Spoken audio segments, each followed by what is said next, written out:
चलो साथियों,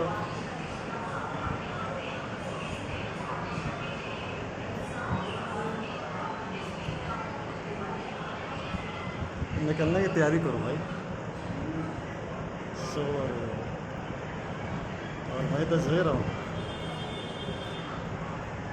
चलो निकलना है आगे ना, निकलना है आगे भैया, कुछ काम नहीं करना है। तो सो लिए, लेकिन तो जगता रहना है। मेरे को तो जगते रहना है और साथ चलना है। कल है 25 मई, छठा चरण का चुनाव, जो कि भारत के भविष्य को तय कर सकता है। तो साथियों, धुआंधार मतदान करो, सनातन का मान करो। जय सनातन, जय हिंदू, जय हिंद।